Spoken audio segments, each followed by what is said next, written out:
स्वागत करता हूं मैं कुश कुमार बायोलॉजी वाला पर। आज आप देख रहे हैं केमिस्ट्री का लेक्चर नंबर 1। इससे पहले जो केमिस्ट्री का लेक्चर आप देखे हैं वो लेक्चर्स सिर्फ और सिर्फ आपको एक इंट्रोडक्शन के तौर पर दिया गया, उन बेसिक चीज़ को बताया गया जिनके मदद से आज हम लोग पढ़ेंगे। जैसे एक झलकी मैं आपको दिखा देता हूँ। पिछले क्लास में कंसेप्ट क्लियर रहेगा आपका क्लास 9 का, तो क्लास 10 कितना आसान हो जाता है। जैसे मान लीजिए आपको हमने बताया पीरियोडिक टेबल में अगर लेफ्ट से राइट की तरफ जाते हैं, लेफ्ट से राइट की तरफ जाते हैं तो क्या होता है कि इसका आयोनाइजेशन एनर्जी इंक्रीज करता है। क्या करता है? इंक्रीज करता है। अब आयोनाइजेशन एनर्जी क्या होता है ये हम बता चुके हैं, ठीक है। आयोनाइजेशन मतलब ऐसा मिनिमम एनर्जी जिस मिनिमम एनर्जी से किसी एक इलेक्ट्रॉन को निकाल के उसके घर से बाहर कर दिया जाए। हाँ, तो बाहर करने का क्षमता किसके पास ज़्यादा होता है? एस ब्लॉक के पास ज़्यादा होता है। तो एस ब्लॉक के पास बाहर करने का क्षमता ज़्यादा होता है, इसको आसानी से बाहर किया जा सकता है। इसमें से एक तो उसके पास पहले से बाहर होने का क्षमता है और थोड़ा सा भी इसको एनर्जी देंगे तो बाहर हो जाएगा, ठीक। थोड़ा सा भी एनर्जी उसको देंगे वो बाहर हो जाएगा, थोड़ा सा भी एनर्जी देंगे वो बाहर हो जाएगा। कोई दिक्कत? लेक्चर चल रहा है, स्टार्ट किए थे। तो इस तरह से क्या हुआ आप समझ गए। लेकिन बात फंसता है भैया हमको आयोनाइजेशन एनर्जी थोड़ी पढ़ना है, हमको तो मेटल और नॉन मेटल पढ़ना है। क्या पढ़ना है? मेटल और नॉन मेटल, ये ना पढ़ना है। अब देखो कोई चीज जितना ज्यादा स्ट्रांग होगा, क्या बोलो, कोई चीज जितना ज्यादा स्ट्रांग होगा वो चीज क्या होगा, उसको तोड़ने के लिए आपको एनर्जी उतना ही ज्यादा देना पड़ेगा। तो किसी चीज को तोड़ने के लिए ज्यादा एनर्जी लगेगा, दैट मीन्स उसका बॉइलिंग पॉइंट क्या होगा, बहुत ज्यादा होगा। तो इस तरह से लिंक करके हम लोग क्या कर लेंगे कि मेटल नॉन मेटल के प्रॉपर्टी को भी समझेंगे, ठीक समझा? क्यों? क्योंकि इधर क्या है, मेटल है, इधर क्या है, मेटल है। इधर मेटल है ना, लूज कर रहा था, +1 चार्ज बना रहा था, इधर जाकर क्या है, नॉन मेटल बन गया, ठीक है। तो कैसे क्या होता है, इन सारी चीज़ों को आप तभी समझ पाइएगा जब पिछले लेक्चर्स में जो बात हमने बताया वो बात आपके दिमाग में है। जैसे कोई बोल देगा आपको मेटल्स की वैलेंसी 1 2 3 होती है, तो आप समझाइएगा भैया नॉन मेटल्स की वैलेंसी तो 1 2 3 ही होती है। लेकिन ये क्या होता है, ये गेन किया हुआ रहता है और ये क्या करता है, ये लूज दानी बाबा है, दान देता है, जाओ दे दिए, खुश रहो। समझ में आ रहा बात? कोई दिक्कत? ठीक, अब समझिए बात। यहाँ से आज हम स्टार्ट कर रहे हैं आपका केमिकल रिएक्शन एंड इक्वेशन। इस चैप्टर में कोई दिक्कत नहीं आएगा, सिर्फ और सिर्फ आप मेरे बातों को सुनिएगा और मेरे बात किसी का बात मानिएगा तो वो एनसीईआरटी का बात मानिएगा। उसके अलावा कौन सा बुक क्या लिखता है, कौन सा टीचर क्या पढ़ाते हैं, यूट्यूब पर ढेरों टीचर्स हैं, कौन क्या बताते हैं, हमको उनसे कोई मतलब नहीं। समझाइए बात? जितना करने से आपका एग्जाम निकल जाए, जितना करने से आपका लाइफ सेट हो जाए, जितना करने से आपका करियर बन जाए, उतने कीजिए।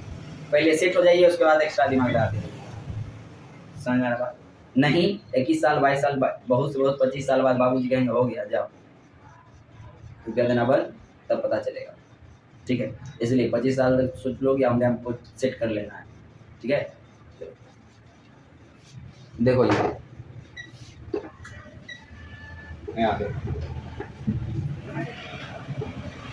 पिछले लेक्चर्स को देखा होगा, उसमें थोड़ा आवाज़ का प्रॉब्लम रहा होगा, क्योंकि अभी मेरे साथ भी हेल्थ का इशू चल रहा है और आज भी तुमको ऐसा लग ही रहा होगा कि मेरा आवाज़ ये नहीं है, ठीक है। तो इस प्रकार कोई बात नहीं, कुछ नहीं आते रहते हैं, लेकिन हम लोग क्लास कंटिन्यू रखेंगे। आइए आज देखते हैं chemical reaction and chemical equation. Chemical reaction and chemical equation, पहले बात को ही समझ लेते हैं कि कहना क्या चाहता है। इसका नाम केमिकल रिएक्शन और केमिकल इक्वेशन क्यों रखा है? भाई बाहुबली का नाम बाहुबली क्यों रखा है? हाँ, उसके बाहु में बहुत बल था, भुजा में बहुत बल। हाँ, हनुमान का नाम वीर बजरंगी क्यों रखा है? क्योंकि बलवान है। हाँ, अंजनी सुत क्यों कहा जाता है? क्योंकि अंजनी माँ के पुत्र हैं। रावण को लंकेश क्यों कहा जाता है? क्योंकि लंका का राजा है। हाँ, तो हर एक के नाम से ही बहुत चीज़ क्लियर हो जाता है। इसलिए साइंस पढ़िए तो आप किसी के नाम पर बहुत ज़्यादा चिंतन कीजिए। आइए हम बात कर रहे हैं केमिकल रिएक्शन एंड इक्वेशन। सबसे पहले समझिए केमिकल क्या होता है। ये केमिकल क्या होता है, ध्यान से। जैसे हम लोग डाइजेशन पढ़ रहे थे, उसमें भी हम आपको बोल रहे थे कि केमिकल एक्टिविटी घटेगा ही घटेगा। उस एक्टिविटी को, इसको एक तरह से हम एंजाइम भी कह सकते हैं। उस तरह की एक्टिविटी को घटाने के लिए जिस सब्सटेंस का ज़रूरत पड़ता है, यानी कोई घटना घटेगा जिसमें रिएक्शन हो, जिसमें कोई चीज़ कंबाइन हो, तो वो जिसके मदद से घटेगा that is called chemical, that phenomena is called chemical. Substance है तो केमिकल सब्सटेंस, घटना है तो केमिकल फेनोमेना, समझ में आ रहा है? तो यानी केमिकल यहाँ पर रासायनिक हो गया, इसका हिंदी रासायनिक होता है। क्या होता है? रासायनिक। रिएक्शन मतलब होता है जब कोई भी एक दूसरे के साथ रिएक्ट कर जाता है, तो रिएक्शन हो गया अभिक्रिया, इसका हिंदी होता है अभिक्रिया। अभी समझाएंगे इसको कि कैसे होता है, रिएक्शन को समझना जरूरी है। अभिक्रिया इक्वेशन का मतलब हो गया, जो मैथ में आप इक्वेशन देख रहे हैं, ये अपने मनने में कहना चाह रहा है कि भैया केमिकल घटना को रिएक्शन के रूप में इक्वेशन के तहत आप लिख सकते हैं। यानी जब कभी भी केमिस्ट्री में या केमिकल लैब में कोई चीज़ का खोज होगा तो उसको किस फॉर्म में रिप्रेजेंट किया जाएगा? इक्वेशन के फॉर्म में रिप्रेजेंट किया जाएगा। दैट मीन्स कहने का मतलब मेरा कि आप इक्वेशन के फॉर्म में ही किसी चीज़ का रिप्रेजेंटेशन कर सकते हैं। अगर केमिस्ट्री की भाषा बतानी है तो कोई दिक्कत नहीं, मेरी बात को ध्यान से सुनेंगे। अब ध्यान से सुनेंगे, ओ केमिकल रिएक्शन एंड इक्वेशन। तो अब कहने का मतलब मेरा यहाँ पर क्या है आपसे कि किसी भी घटना को, कौन सी घटना भैया, जो रिएक्शन को समझिए।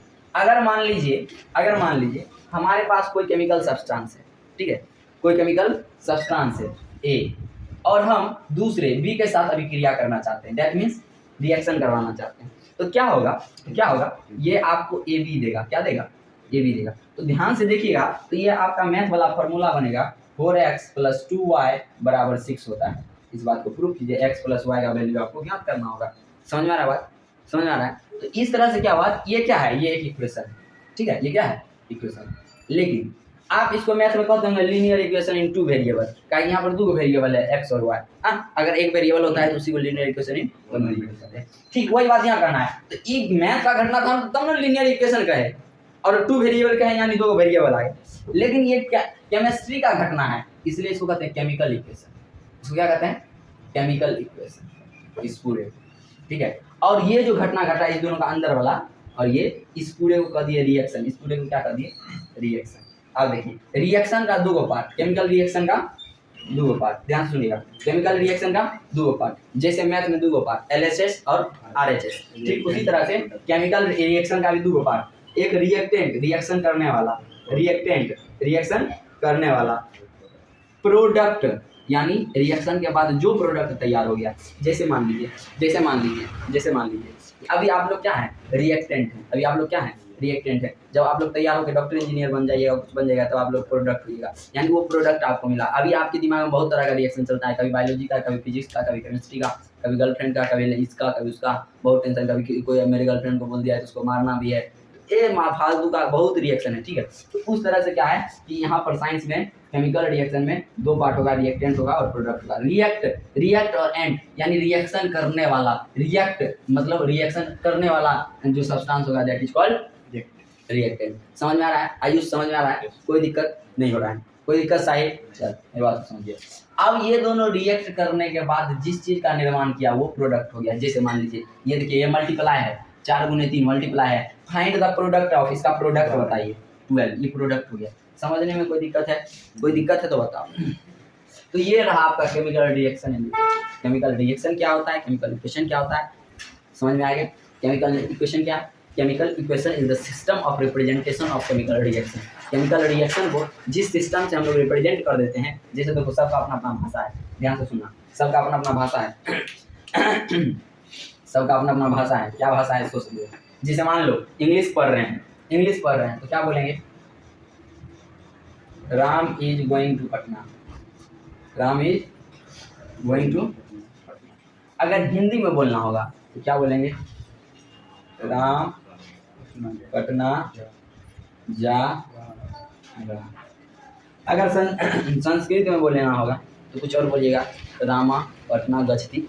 संस्कृत नहीं पढ़े हैं तो इसलिए उतना नहीं आता है, लेकिन इतना आता है कि सा के साथ टी लगता है, यानी किसी एक नाम के साथ टी लगता है, हो सकता है वही हो। लेकिन अगर मान लीजिए ये मैथ, ये क्या था इंग्लिश, ये क्या था हिंदी। अब इसी चीज़ को हमको केमिस्ट्री में बोलना होगा तो केमिस्ट्री में क्या होता है? साइंस एंड सिंबल्स होता है। क्या होता है? साइंस एंड सिंबल्स होता है। जो पिछले क्लास में हम आपको बता दिए 118 सिंबल दिखाए थे, याद आ रहा है पीरियोडिक टेबल में से ही आप किसी को लेके एक जगह पर तो पीरियोडिक टेबल का ही एलिमेंट रहेगा, फिर इधर दूसरा एलिमेंट रहेगा, तब ये दोनों जाकर एक एलिमेंट बन जाएगा। जैसे देखिए मान लीजिए जैसे राम है तो राम का हम पहला शब्द लेंगे RA प्लस, पटना का PA plus J plus R plus H, तो ये हो गया मेरा केमिस्ट्री। अब जाके ये टोटल मिला के हमको दे देगा राम पटना जा रहा है। किसी नियम के तहत सब ऐड होगा, तो किस नियम के तहत ऐड होता है ये क्लास 9th में पढ़ना था, और पिछले लेक्चर में हम कोशिश किए कि उसको बता भी दे। तो वहाँ आप देखिए पिछला लेक्चर इसीलिए बोल देते इंपॉर्टेंट है। मेरी बात समझ में आ रहा है केमिस्ट्री क्या होता है? अब देखिए क्या होता है। देखिए अगर हो सकता है अब आप समझिए, कल हम आपको सोडियम क्लोराइड का एग्जाम्पल समझाए थे। जैसे देखिए Na सोडियम था, जब इसको Cl के साथ अभिकृत किए, अभिकृत करने का मतलब जब इसका रिएक्ट करवाएं, यानी जब इसका रिएक्शन हुआ तब ये आपको क्या दिया? NaCl दिया। तो NaCl दिया तो आप सीधे जाकर Mg को रिएक्ट करवाकर Cl के साथ MgCl नहीं लिख सकते हैं, ये गलत हो जाएगा। अब क्यों नहीं लिख सकते हैं इस बात को समझिए। हम आपको वैलेंसी और वैलेंस इलेक्ट्रॉन बहुत अच्छे से समझा चुके हैं। Mg का मतलब होता है, Mg बता इसलिए दे रहे हैं कि ये सब आपको पढ़ना है मेटल नॉन मेटल में इलेक्ट्रॉन डॉट स्ट्रक्चर या, तो इसलिए आपको कोई डाउट नहीं रहे, इसलिए हम ऐसा चला रहे हैं। हालांकि इतना डेप्थ में हम छोड़ भी दे तो कोई बात नहीं, लेकिन हम छोड़ेंगे नहीं, मेरा तरीका थोड़ा अलग है। मेरा बात है कि अब एक बात बताओ, लोग कहता है कि पढ़ने वाला कहीं भी पढ़ सकता है, पता है पढ़ने वाला कहीं संभव नहीं है, कहीं नहीं पढ़ सकता है। यहाँ पर अभी 2 DJ यहाँ पर चला देंगे तुम पढ़ लेगा? नहीं पढ़ेगा। थिएटर चला देंगे तुम पढ़ लेगा? नहीं पढ़ेगा। एक माहौल चाहिए पढ़ने के लिए, माहौल चाहिए, वो माहौल में पढ़ सकता है, और इधर उधर नहीं पढ़ा। पढ़ने वाला कहीं पढ़ लेगा, अपना घोड़े पर बैठा कर पढ़ा ना लीजिए। देखो MgCl नहीं लिख सकते हैं, MgCl नहीं लिख सकते हैं। जैसे देखो Mg का एटॉमिक नंबर बताओ। Mg इसीलिए कर रहे थे हम याद करना, कितना? 12। एक साथ बोला करो सब, मुँह में आवाज नहीं है। कितना 12 का कॉन्फ़िगरेशन करेंगे तो 2 8 2। जब डाउट रहा करे शेखर आके मिला करो, कॉन्फ़िगरेशन हम जानते हैं तुमको नहीं आता है, तो तुम आगे हमसे मिलेगा ना, तुम हर दिन में नहीं मिला है, ठीक है? कॉन्फ़िगरेशन सीख लिया करो, बहुत इंपॉर्टेंट चीज़ है। देखो अभी सब कुछ इसी पर चलेगा। मैग्नीशियम का कॉन्फ़िगरेशन किया तो 2 8 2। लास्ट ऑर्बिट में जितना इलेक्ट्रॉन रहता है उसको क्या कहते हैं? Valence electron. फिर मारेंगे अभी वैलेंस ही नहीं करते हैं। डे अभी दिया, हम क्या बोले? जब तक ये रहेगा तब तक क्या है? तुम्हारे पास 1000 रुपया है, चाहे तुम्हारे पास तुम करोड़पति है, जब तक किसी को नहीं दिया तो तुम रानी थोड़ी होगा।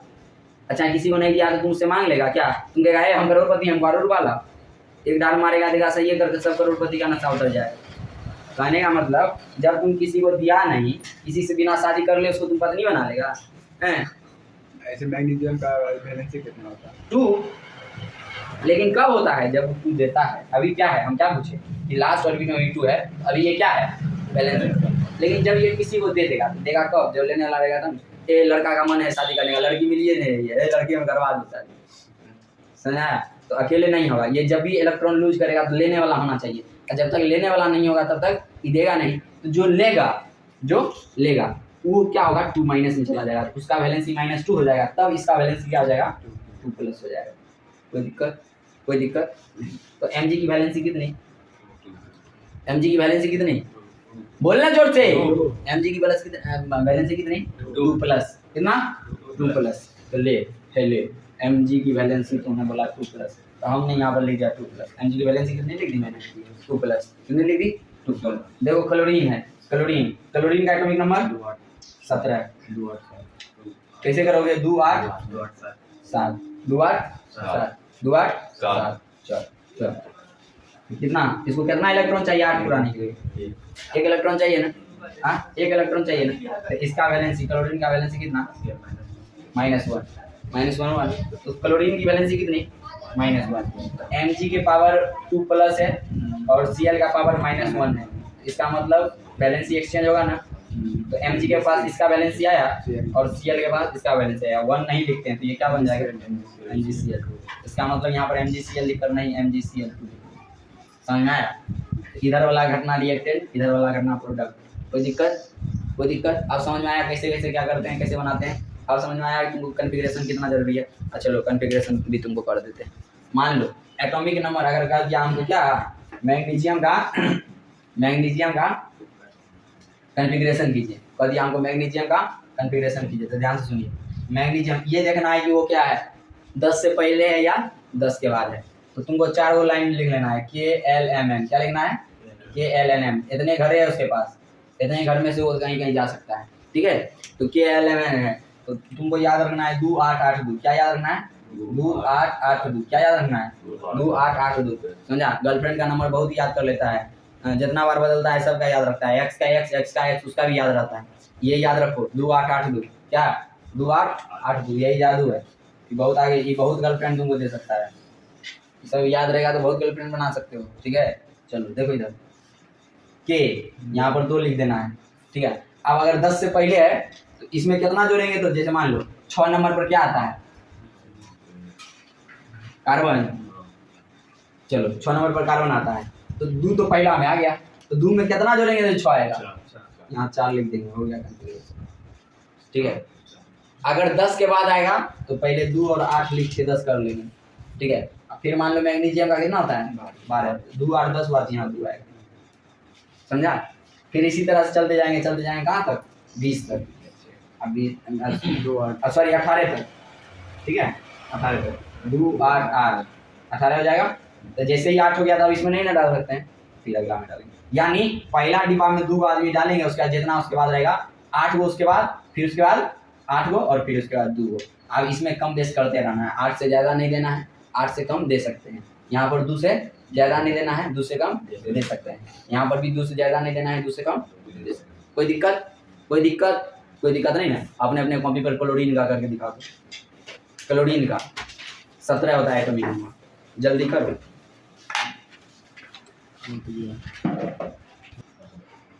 देख इधर देख, ये रहा कहाँ तक की बात? 20 तक की बात।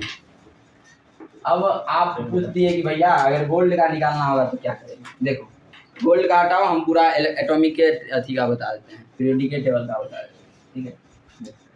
अभी तक तुमको KLMN पढ़ा रहे थे ना। अब सब सेल को छोड़ो, अब सब सेल जो होगा वो होगा SPDF। क्या होगा? SPDF। पहले को कहते हैं S सेल, P को यानी P सेल, यानी D को D सेल, यानी F को यानी F सेल। यानी जिस ब्लॉक का एलिमेंट है उस सारे ब्लॉक का, S ब्लॉक का एलिमेंट, P ब्लॉक का एलिमेंट, D ब्लॉक का एलिमेंट, F ब्लॉक का एलिमेंट। कोई दिक्कत? कोई दिक्कत? देखिए अब बताइए पीरियड क्या होता है? 7 गो। 1 गो 2 गो 3 गो 4 गो 5 गो 6 गो 7 गो, ठीक है। अब लिखेंगे 1s 2s 3s 4s 5s 6s 7s। कोई दिक्कत? 7 गो s।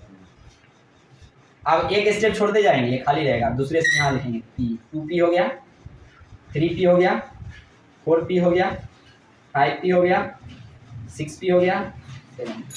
फिर ये खाली रहेगा, 3d हो गया, 4d हो गया, 5d हो गया, 6d हो गया, 7d हो गया। फिर एक खाली रहेगा, 4f हो गया, 5f हो गया, ओए 6f हो गया, 7f हो गया। कितना बात समझ में आया? अच्छा अब इसको यहाँ से काट देंगे, खत्म खत्म खत्म खत्म खत्म खत्म खत्म खत्म। कहने का मतलब हुआ ये आपका डायरेक्शन हो गया। क्या हो गया? आपका डायरेक्शन हो गया, ठीक है। यानी कि पहले स्टार्ट करेंगे 1s से। कहाँ से स्टार्ट करेंगे? 1s। तो 1s2, यानी इस s में 2 गो इलेक्ट्रॉन रख सकते हैं। अभी के में 2 गो रखते थे ना, यहाँ s में क्या रख सकते हैं? 2 गो। अगर एक के इलेक्ट्रॉन रखेगा तो लिखेंगे 1s1। अब 1s2 लिखेंगे। क्या लिखेंगे? 1s2। क्या है? इसका ज़्यादा से ज़्यादा 2 इलेक्ट्रॉन रख सकता था। अब 4 4 बढ़ाते जाएंगे, 2 में 4 जोड़िएगा तो 6। तो p क्या इलेक्ट्रॉन रख सकता है? 6 को में 4 जोड़िएगा तो 10। g क्या रख सकता है? 10। 10 में 4 जोड़िएगा तो, यानी ये जो है m जो है क्या रख सकता है? 14 रख सकता है। तो इस तरह से आप क्या कीजिएगा? पूरे का पूरे कन्फिगरेशन कर दीजिएगा। कोई दिक्कत? कोई दिक्कत नहीं। जैसे देखिए मान लीजिए हमको किसका करना है? कार्बन का करना है। इसका करना है कार्बन का, ठीक है। समझिए कार्बन का एटॉमिक नंबर कितना 6 है ना। यहाँ पर लिखेंगे 1s2, तो पहले 1s2 बोले ना जाने के लिए, हाँ तो s सेल कंप्लीट हो गया। इसके नीचे आइएगा, फिर भी आपको दूसरा s में आना है। किस में आना है? दूसरा s। देखिए सबसे पहले पहला s में, इसके बाद दूसरा s में, फिर दूसरा p में, तब तीसरा s में। नहीं समझ में आया? डायरेक्ट ऐसे नहीं लिख देना 1s2 2s2 3s2 2 2 4 2 6 हो गया, नहीं। 1s के बाद कहाँ जाना है? 2s में, लेकिन उसके बाद कहाँ जाना है? 2p में, फिर कहाँ जाना है? 3s में, फिर यहाँ से चलना है, फिर आना है 3p, फिर 4s, फिर 4 यहाँ से आया, यहाँ से ये गया, तो फिर 3d 4p, फिर 6s। समझ में आया बात? समझ में आया मेरा बात? कोई दिक्कत नहीं? अच्छा दिक्कत होगा पूछते हैं। इस तरह से अगर मान लीजिए हमको इसका लिखना होगा कार्बन का, क्या लिखेंगे? पहले जाएंगे 1s2 में, फिर जाएंगे 2s2 में, तो 4 हो गया। लेकिन 2 के बाद 3 में नहीं आना था, कहाँ जाना था? 2p। यहाँ लिखेंगे 2p, क्या बच गया? 2 2 4 2। समझ में आया? 2p2 हो जाएगा। समझ में आया? नहीं समझ में आया कि समझो। अभी तुम क्या किया कि KLMN में तुम क्या करता? KLMN में क्या करता? इसको 2 को देता, इसको तुम 4 को देता, काहे कि 8 को रख सकता था। लेकिन तुम्हारा s तो 2 को ना रख सकता है, तो पहला s 2 को रखा तो तुम 2 को दे दिया।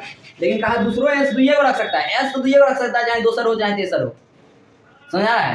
तो यहाँ पर ये क्या हो गया कि एक s 2 को इसको दिया, 2 को s को 2 को दिया, तो 4 को ना दे पाया। अब तुम्हारे पास p के पास क्षमता है 6 को रखने का, लेकिन तुम्हारे पास 2 इलेक्ट्रॉन है। तुम बहुत बड़ा घर बना लिया, बहुत बड़ा घर तुम्हारे पास है, लेकिन रुपया रहेगा तब ना उस घर को मेंटेनेंस कर पाओगे। जितना बड़ा घर उतना ज्यादा खर्चा लगेगा, तो ठीक है। तो लेकिन तुम्हारे पास रुपया नहीं था, 2 रुपया था, तुम बोला चलो 2 रुपया रख देते, इसमें रख दिया। अगर यही 7 रहता तो 1s2 2s2 2p3, यहाँ तब तक बढ़ाते रहते जब तक यहाँ 6 नहीं हो जाता। हाँ जैसे मान लीजिए अगर 9 का पूछते हमसे, 9 का, 1s2 2s2 2p5, ठीक है। हाँ फिर 1s2 2s2 2p6। अब हो गया p का काम, हो गया 6 4 10।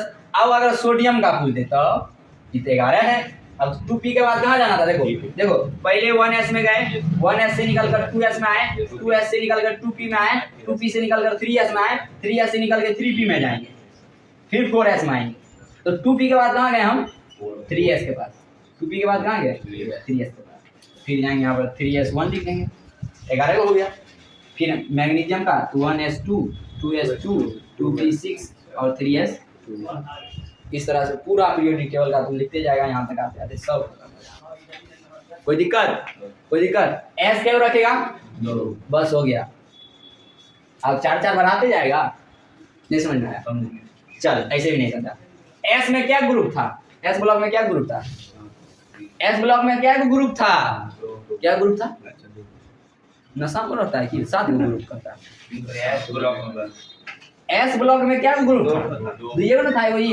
उसके बाद तो D ब्लॉक था ना। तो इस तरह से याद रखना कि 2 ग्रुप था, तो भाई 2 इलेक्ट्रॉन रख सकेगा। उसके बाद 4 को रखेगा, उसके 6 रख सॉरी उसके बाद 6 रखेगा, तब 10 को रखेगा, तब 14 को रखेगा। कोई दिक्कत प्रॉब्लम?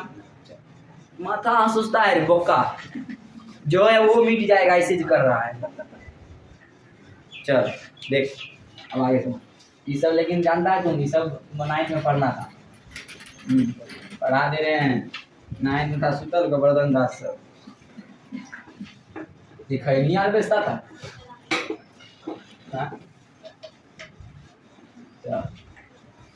9th में सब दर्शनों ने दिया होगा, ये सब पहली बार सुन रहा है ना? चल देख, चलो आगे चलें।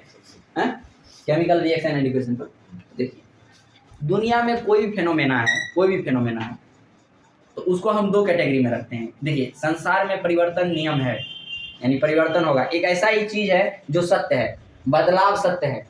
किसी ना किसी को कहीं ना कहीं बदलना पड़ता है और हमेशा बदलाव होता है, ये बात तथ्य है, ये फैक्ट बात है कि हमेशा क्या होगा? बदलाव होगा। जिसके देह में दम नहीं, उसको तुम बाइक चलाने दो। एक तो साला शरीर स्केलेटन सिस्टम रखता है, ऊपर से एक्सीलरेटर दे लेगा। देखो, तो हम अभी बता रहे थे चेंज के बारे में। किसके बारे में बता रहे थे? चेंज के बारे में। क्योंकि परिवर्तन ही संसार का सत्य नियम है, इसमें कोई बदलाव नहीं हो सकता, ये नहीं बदल सकता है, चेंज आते रहेगा। तो यहाँ पर क्या है, इसको हम दो कैटेगरी में कैटेगराइज किए। एक को कहे फिजिकल और दूसरे को कहे chemical.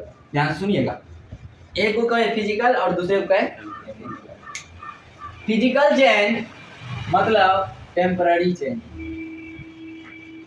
Temporary change, temporary change मतलब क्षण भंगुर। क्षण भंगुर मतलब जो क्षण भर के लिए रहे उसके बाद भंग हो जाए, तो क्षण भंगुर। कहते ना रंग में भंग कर दिया, यानी इसको खत्म कर दिया। तो कहने वाला क्षण भंगुर, जो क्षण के भर किसका पेन है, तो क्षण भर के लिया और उसमें भंग हो गया तो उसको क्षण भंगुर कहते हैं। यानी जैसे मान लो कि होली खेला और कोई कलर लगा दिया, अगर वो कलर परमानेंट रह गया, नहीं छूट रहा है, तब रिएक्शन कर गया, तब वो केमिकल चेंज हो गया। लेकिन तुरंत गए साबुन लगाए हटाए और हट गया, यानी वो फिजिकल चेंज है। यानी ऐसा कंडीशन जिस कंडीशन को रिवर्स करके पहले वाले कंडीशन में लाया जा सकता है उसको फिजिकल चेंज करते हैं। देखो, पी मतलब फिजिकल, पी मतलब फिजिकल और पी मतलब होता है फिर से। पी मतलब फिर से उसी कंडीशन में लाया जा सकता है। That is called physical change. एक गाना आया है, मैं नहीं तो कौन वे, मैं नहीं तो कौन वे, फिर प्रेम कर लेना, एगो छोड़ जाएगी। नहीं, तू नहीं तो कोई और सही, कोई और नहीं तो कोई और सही, इतनी बड़ी जहां में कोई एक तो नहीं। ठीक है, चल। ओ दिव्य कीर्ति सर का है वो जवाब। क्या इधर देखिए, टेम्पररी मतलब ऐसा कंडीशन, ऐसा चेंज जिस चेंज को हम लोग अपने हाथ से हैंडल कर सकते हैं, फिर से उस चेंज में ले आते हैं। और घर पर जाना, रोटी को तोड़ तोड़ के आटा बनाने का कोशिश नहीं करती, ठीक है, वो तुम्हारे हाथ में नहीं है, उसको तुम आटा नहीं बना सकता है। इसके कारण वो कौन सा चेंज होगा? कोई दिक्कत? कोई दिक्कत? तो केमिकल चेंज वो कब बना? जब रोटी को आप पानी मिलाएं, आटा में पानी डालें, जब उस पर हीट दिए, हाँ आग देंगे तब ना बनेगा। तो इन सारी चीज आप देख पा रहे हैं। तो चेंजेज, यहाँ से क्वेश्चन आएगा, the changes seen in chemical change और केमिकल फेनोमेना। तो यहाँ इस चैप्टर में हमको फिजिकल के बारे में नहीं ना पढ़ना है, इस चैप्टर में हम फिजिकल को नहीं पढ़ रहे हैं, इस चैप्टर में हमको केमिकल पढ़ना है। चैप्टर का नाम है केमिकल रिएक्शन, नहीं तो लिखता फिजिकल रिएक्शन एंड इक्वेशन, लेकिन ये लिखा है केमिकल रिएक्शन एंड इक्वेशन। इसलिए इस पार्ट को कहते हैं आज तुम सूझ जाओ, आज मेरा कहीं और का प्लान है। ठीक है, डेली डेली CS लिए जाएगा, किसी दिन दूसरे अड्डों पर चल जाएगा नहीं। देख, तो इस बात को समझिए। हालांकि हम अंतर बता दिए आपको और अंतर आसानी से समझिएगा। इसमें से जो क्वेश्चन आता है वो क्वेश्चन एक बन सकता है यहाँ से कि बर्निंग ऑफ वैक्स और melting of burning of candle और मेल्टिंग ऑफ वैक्स में कौन सा फिजिकल चेंज है। देखिए, मान लीजिए ये मोमबत्ती, मगर जी नहीं तुम्हारे बिना हमें तुमसे प्यार कितना ये हम नहीं जानते, मगर जी नहीं सकते तुम्हारे बिना। इसके बिना नहीं जी सकता, बताओ। ऑक्सीजन के बिना, सिंपल आंसर था। देख, ये आप देख रहे हैं आर्टिफिशियल कैंडल, मतलब मेरे द्वारा बनाया गया candle made by man is called artificial candle. देखिए यहाँ पर, देखिए ऊपर वाला पोर्शन क्या है, आपको रोशनी दे रहा है। देख, कहते हैं ना कि चोट हमेशा कौन देता है? कोई अपना शख्स देता है, जिसको दिल में जगह देगा काट के चले जाएगी। नहीं, देखो इसका कटेगा भी, कौन काटेगा? इसका अपने काटेगा। इसके अंदर में क्या है, इसके हृदय में क्या है? बहुत प्रेम भरा हुआ है। क्या भरा हुआ है? बहुत प्रेम। इसके अंदर में देखेगा तुम तो रेशम का धागा रहता है, ये रहता है रेशम का रुमाल गले में बांध के, ऐसे भी गाना है, हमने जाना। तो ये अंदर वाला रोग जो होता है बहुत खराब होता है। इंसान बाहर से कैसा दिखता है ये मायने नहीं रखता है, आंतरिक खुशी, अंदर से खुश है क्या, अंदर से सही चल रहा है क्या। सबके बीच में तो सब हंस लेता है, बोल लेता है, लेकिन ये अंदर अंदर जो ये खाते गया ये खत्म, ये दूसरा भी खत्म। ठीक है, समझा? यानी कुछ जाने के लिए कुछ को गंवाना पड़ता है, यानी ये एक दूसरे के बिना नहीं रह पाया। कहा छोड़ेंगे ना हम तेरा साथ, तेरे साथी मरते दम तक। जब तक ये मरते रहता है तब तक ये भी साथ रहता है। देखना तुम यहाँ तक भी रोशनी रहेगा तो दुन्नू रहेगा, जब यहाँ खत्म तभी यहाँ खत्म। लेकिन एक कहानी सुनाते हैं। एक डाल पर एक चिड़िया और एक चिड़ा बैठी थी। ठीक है, तो दोनों में बहुत प्रेम था। दोनों एक दूसरे से कहता था कि हम तुम्हारा साथ कभी नहीं छोड़ेंगे। क्या कहता था? हम तुम्हारा साथ कभी नहीं छोड़ेंगे। जब कभी भी चिड़िया उड़ के चली जाती थी तो चिड़ा कहती थी कि ऐसा काहे करते हो, मन नहीं लगता है, तुम काहे चले जाओ, तुम उड़ो मत, तुम पूरा मत करो। तो चिड़ा उदास रहता था। एक दिन चिड़ा भी उड़ा तो फिर चिड़िया भी यही बात बोली कि तुम हमको छोड़ के चले गए। चिड़ा क्या किया, अपना पूरा पंख तोड़ दिया, बोला लो अब उड़वे नहीं करेंगे।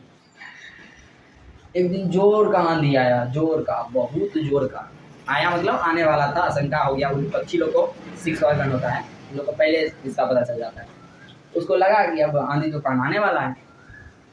तो जो अपना पंख तोड़ लिया था, तो ये जो अपना पंख तोड़ लिया था ये बोला चिड़िया से कि तुम उड़ जाओ, तुम उड़ जाओ, मेरा क्या पंख नहीं, हम नहीं उड़ेंगे। उड़ गई चिड़िया, उड़ गई। जब आंधी तूफान बंद हुआ, चिड़िया लौट के आती है, देखती है वहाँ पर लिखा हुआ रहता है, चिड़ा लिख के मरता है कि काश तुम एक बार कहती कि हम तुम्हारे वगैरह नहीं उड़ सकते हैं, या चलो तुम मेरे पंख पर बैठ के उड़ चलो, तुमको अपने साथ ले जाते हैं, तो शायद तूफान आने से पहले नहीं मरते। हम तो हार्ट अटैक से मर गए, कि जिसके लिए हम पंख तोड़ गए वो एक बार भी नहीं पूछ रहा है कि चलो तुमको बचाया जा सकता है कि नहीं बचाया जा सकता है, तूफान आने में समय। समझ में आया बात? वही बात कि ससुरा फिर से घूम के आ सकता है। ये आ सकता है कि नहीं आ सकता? ये वैक्स है। ये क्या है? वैक्स। वैक्स जलता नहीं है। वैक्स क्या होता है? मेल्ट होता है। वैक्स क्या होता है? मेल्ट होता है। वैक्स मेल्ट होता है। लेकिन ये जो है, ये थ्रेड, ये क्या होता है? बर्न होता है। तो ये पुराना कैंडल हो गया, तो burning of candle, burning of candle हो गया, तो ये तुमको एस मिल गया, न्यू सब्सटेंस मिल गया, और उसके बाद तुम उससे धागा नहीं बना सकता है, तो ये क्या हो गया? Chemical change. ये क्या हो गया? Chemical change. लेकिन ये क्या हो गया? फिजिकल चेंज, क्योंकि मोम पिघल के फिर तुमको मोम दे देता है। ये क्या हो गया?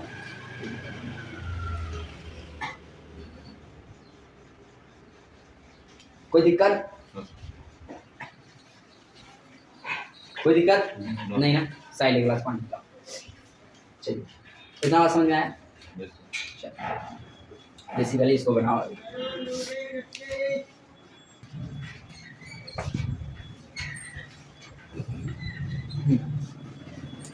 तो समझ में आ गया?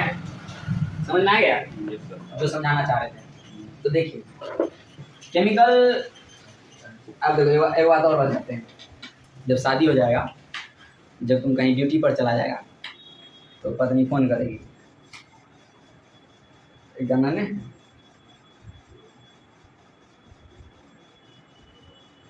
₹2 की नौकरी पे मेरा लाखों का सावन जाए, अरे हाय हाय हाय मजबूरी। नहीं गाना नहीं सुना? अरे हाय हाय ये मजबूरी, ये मौसम और ये दूरी, 2 टकिए की नौकरी पर मेरा लाखों का सावन जाए। अब एक बात तुम्हें बताते हैं, तो जो आदमी ये बात सुन के पिघल जाएगा, आ जाएगा घर, हाँ, लिपस्टिक ने, धीरे से बात करते जाइए ना, वो क्लास चल रहा है। तो उसमें मान के चलो कि लिपस्टिक, श्रृंगार, बिको टर्मेरिक, केस्किंग ऑयल, हर्बल, वेरीफाइड नहीं मिलेगा, वो जो नौकरी छोड़ के आया है ये उसको छोड़ के चले जाए। होगा कि नहीं होगा? तो उसके लिए तुमको क्या करना पड़ेगा? अर्न करना पड़ेगा। क्या करना पड़ेगा? अर्न। अर्न कब होगा? जब तुम लर्न करेगा, जब तुम लर्न करेगा, यानी जब तुम सीखेगा तभी तुम अर्न कर पाएगा। जैसे देखो, लर्निंग में अर्निंग छुपा हुआ, LEARNING, ये हो गया अर्निंग, हो गया ना?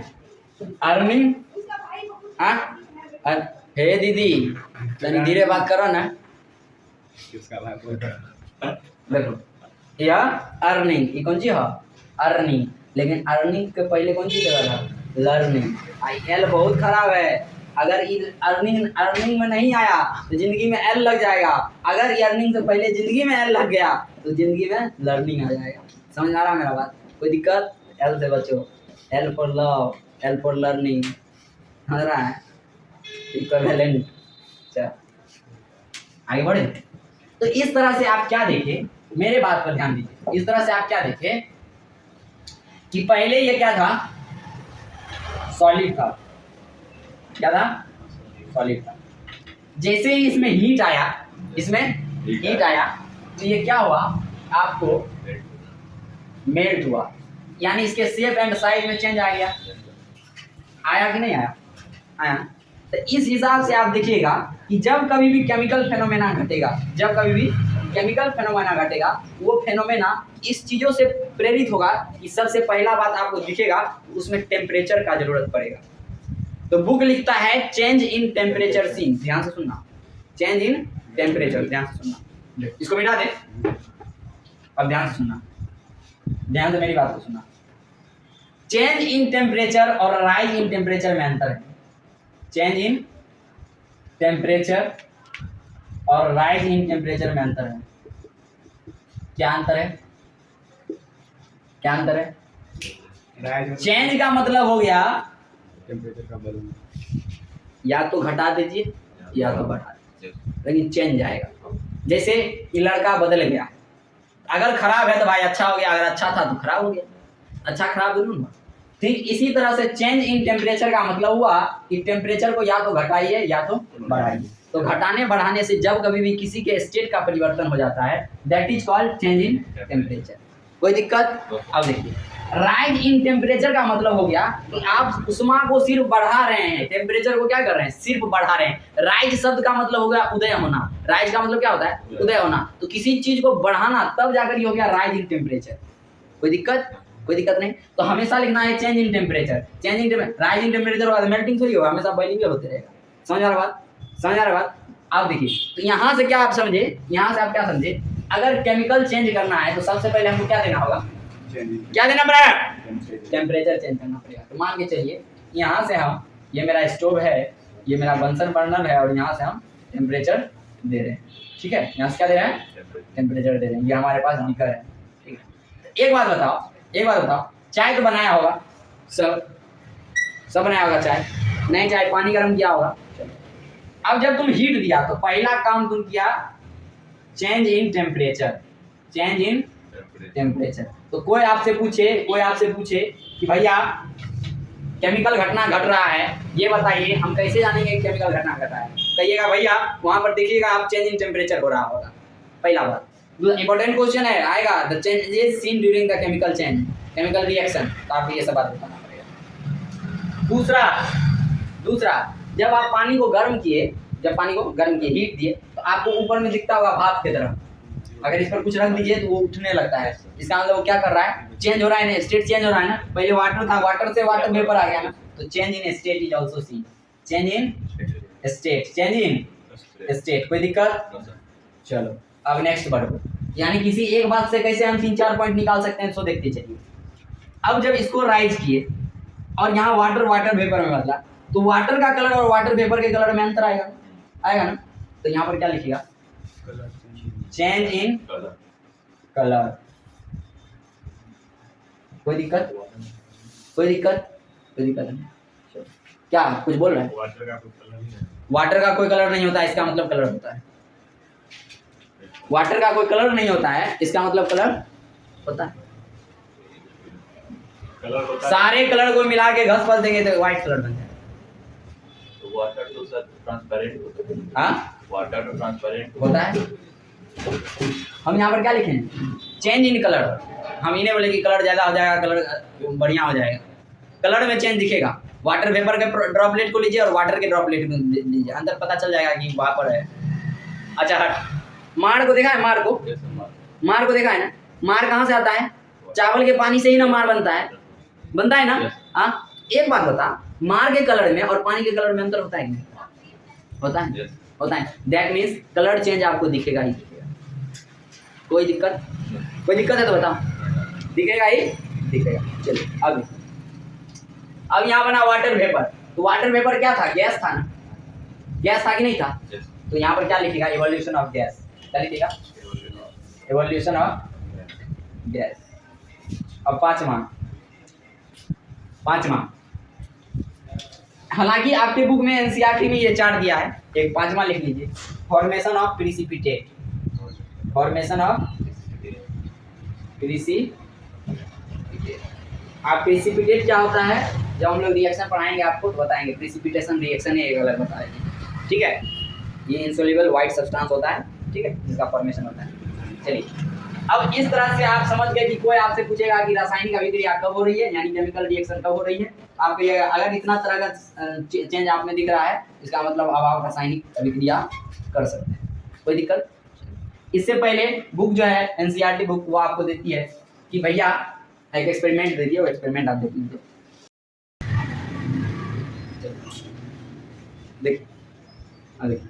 एक्सपेरिमेंट क्या करता है कि एक मैग्नीशियम रिबन लीजिए, ठीक है, और इसको बंसन बर्नर से बर्न कीजिए, जलाइए।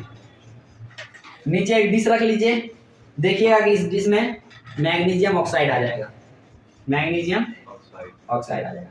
वो कहता है कि जलाएं हम मैग्नीशियम रिबन को, मैग्नीशियम ऑक्साइड कैसे आ गया? उसको कहिएगा सर मैग्नीशियम ऑक्साइड यानी Mg और O, ठीक है, Mg और O। देखिए मैग्नीशियम का वैलेंसी कितना? 2+, ऑक्सीजन की वैलेंसी 2-, एटॉमिक नंबर 8 होता है, तो 2 और 6 कीजिएगा, इसको 2 की जरूरत पड़ी, तो ये हो गया Mg 2+ और Mg 2-, प्लस माइनस कर दिया तो क्या हो गया? और 2-, ये क्या हो गया? MgO। कोई दिक्कत? यहाँ से आपको क्या मिल गया? मैग्नीशियम ऑक्साइड मिल गया। ये कहा कि मैग्नीशियम ऑक्साइड कैसे मिल गया? कहा कि एयर में तो ऑक्सीजन प्रेजेंट था, इस पर ऑक्सीजन का लेयर सबस्टेबल बना लिया, ठीक है। इसके लिए क्वेश्चन यहाँ से ये नहीं पूछता है एक्सपेरिमेंट बताइए, क्वेश्चन पूछता है कि भैया जलाने से पहले इसको कहा जाता है रब करने के लिए, इसको साफ करने के लिए। क्यों कहा कि जलाने से पहले? इसलिए साफ करने के लिए कहा है कि पहले क्या बन जाता है मैग्नीशियम ऑक्साइड, जलाने से पहले ही। बोलो कैसे? इन्वायरमेंट में ऑक्सीजन है ना, तो इन्वायरमेंट में ऑक्सीजन है, तो यहाँ पर कोई चीज है तो भैया इसके ऊपर भी ना ऑक्सीजन होगा ना। तो मैग्नीशियम रिबन है, इस पर ऑक्सीजन का लेयर बैठा हुआ है, तो पहले से मैग्नीशियम ऑक्साइड हो जाएगा, होगा कि नहीं होगा? तो रब करके उस ऑक्सीजन के लेयर को हम लोग क्या करते हैं? हटा देते हैं। तो कोई पूछेगा मैग्नीशियम रिबन को जलाने से पहले क्यों रब करते हैं, क्यों घिसते हैं, क्यों साफ करते हैं? समझा दोगे क्यों करते हैं? ताकि ऑक्सीजन का लेयर फिनिश हो जाए। नेक्स्ट डे हम लोग टाइप्स ऑफ रिएक्शन पढ़ेंगे। अभी आपको इंट्रो पूरा दे दिए, ये इंट्रो था फर्स्ट चैप्टर, ठीक है। इस तरह से घर में जितना भी चेंजेस आप देखते हो, दही का बन जाना, क्या है आजकल चला है पिज्जा बर्गर, सब में केमिकल रिएक्शन, फर्मेंटेशन वगैरह होता है, सब बताएंगे कैसे होता है, क्या होता है। आप लोग बस मेरे साथ जुड़े रहिए और जितना करते हैं उतना करके लाया कीजिए, मन खुश रहेगा मेरा। होमवर्क समय पर करते रहिएगा, दनादन हम पढ़ाते रहेंगे। होमवर्क समय पर नहीं कीजिएगा, समझ आएंगे, पढ़ने में मन नहीं लग रहा है